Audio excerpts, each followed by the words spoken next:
ক্রাইমের যে সত্য ঘটনাটা তোমাদের শোনাবো, মধ্যপ্রদেশের শাহজাহাঁপুরা নামের একটা জায়গা, সেখানকার একটা বিশাল ধনী ব্যবসায়ী, সেই ব্যবসায়ীর একমাত্র মেয়ে সোনমের বিয়ে ছিল 5 জুলাই 2020। সোনমের বয়স 28 বছর। সে একটা প্রাইভেট স্কুল সরস্বতী বিদ্যালয়ের ডেপুটি হেড টিচার ছিল। শিক্ষিতা, সুন্দরী একজন মেয়ে। জবরা নামের একটা এরিয়া, সেটা ছিল তার মামা বাড়ির এরিয়া। পাত্রপক্ষের বাড়ি যেহেতু জবরার কাছাকাছি, সোনম ছিল তার মামার খুব প্রিয়। মামা একটা রিসর্টের ব্যবস্থা করেছিলেন, কোঠারি রিসর্ট।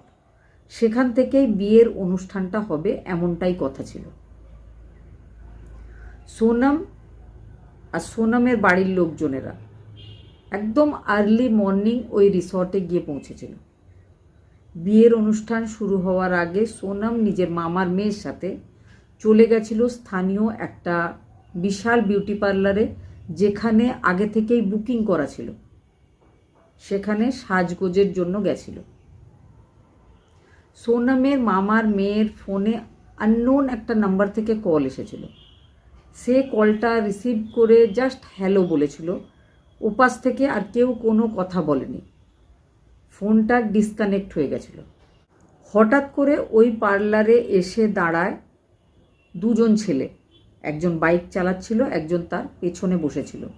বাইক যে চালাচ্ছিল সে বাইক স্টার্ট করে দাঁড়িয়ে থাকে। পেছনের ছেলেটা ভেতরে ঢোকে, জোর করে ভেতরে ঢোকে, কারণ লেডিস বিউটি পার্লার, সাধারণত সেই সমস্ত পার্লারে ছেলেদেরকে ঢুকতে দেওয়া হয় না।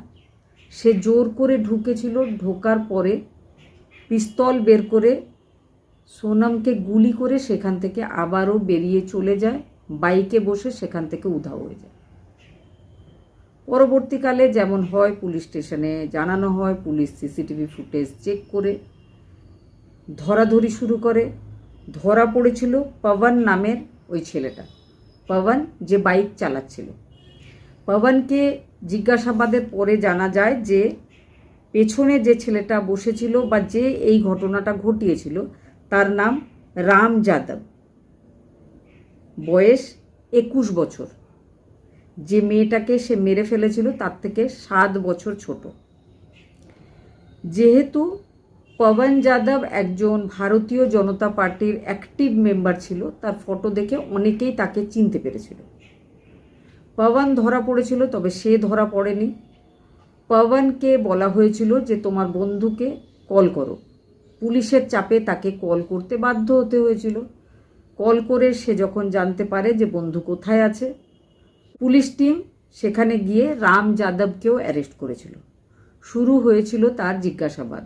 জিজ্ঞাসাবাদের পরে আত্মীয় স্বজন প্রতিবেশীদেরও জিজ্ঞাসাবাদের পরে যে ব্যাপারটা পুলিশ টিম জানতে পেরেছিল সেটা এবার আমি বলবো।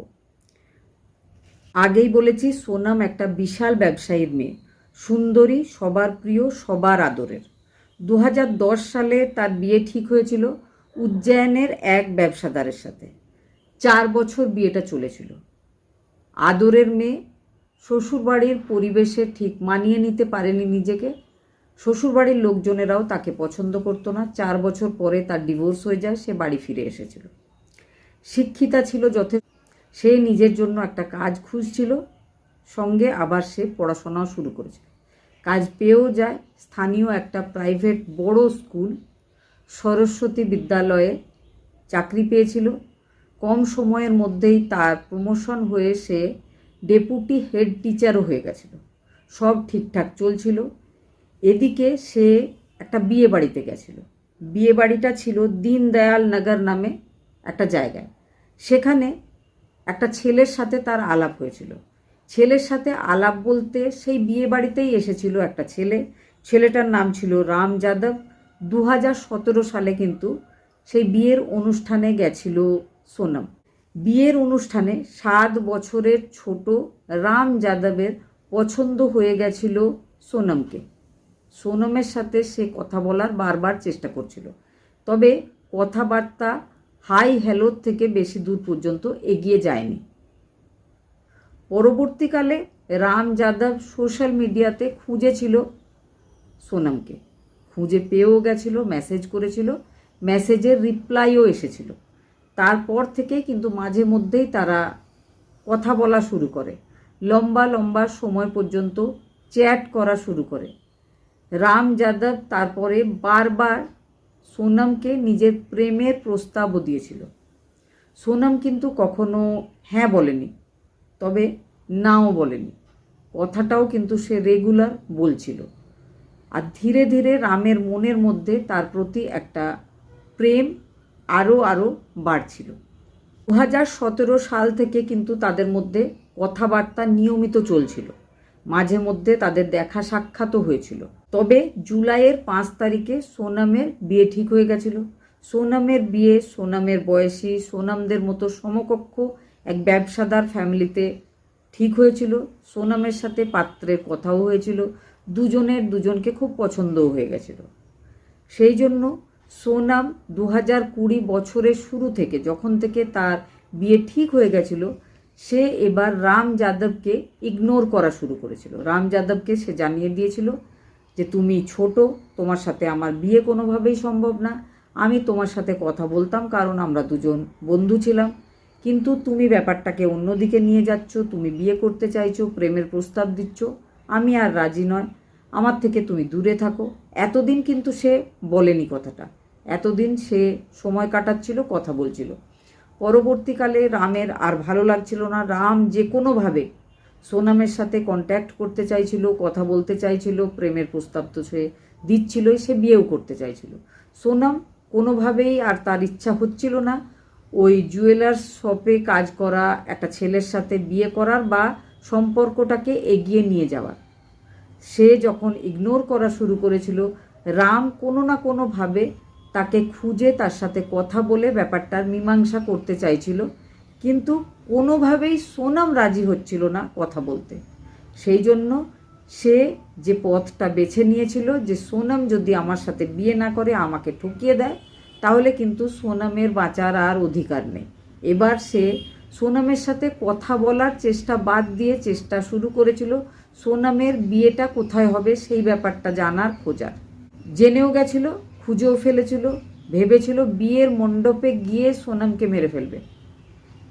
সকালবেলায় 8:30টার সময় সে নিজের বাইক নিয়ে হাজির হয়ে গেছিল ওই কোঠারি নামের রিসর্টের সামনে। সে গাছের আড়াল থেকে ব্যাপারগুলো লক্ষ্য করছিল, কিন্তু বিয়ের মণ্ডপের সময় পর্যন্ত তাকে আর অপেক্ষা করতে হয়নি। সোনম সাজগোজ করার উদ্দেশ্যে নিজের মামার মেয়ের সঙ্গে বেরিয়ে পড়েছিল। সুযোগ পেয়ে গেছিল রাম পেছন পেছন যায়। রাম কিন্তু ওই প্ল্যানিং তৈরি করেই এসেছিল, ঘটনা সে ঘটাবেই এমনটা সে ঠিক করে ফেলেছিল। সে সেটাই করেছিল, সে মেরে ফেলেছিল পার্লারে ঢুকে সোনমকে। এখন রাম জেলে রয়েছে, হয়তো পুরো জীবনটা জেলেই কেটে যাবে। এই ধরনের যে সম্পর্ক, যেগুলো শুধু সময় কাটানোর উদ্দেশ্যে, আনন্দ করার উদ্দেশ্যে তৈরি করা হয়, বেশিরভাগ ক্ষেত্রে দেখেছি এই সম্পর্কগুলোর পরিণতি ভয়ঙ্কর হয়ে যায়। আপনাদের কি মনে হয়? কমেন্ট করে জানাবেন।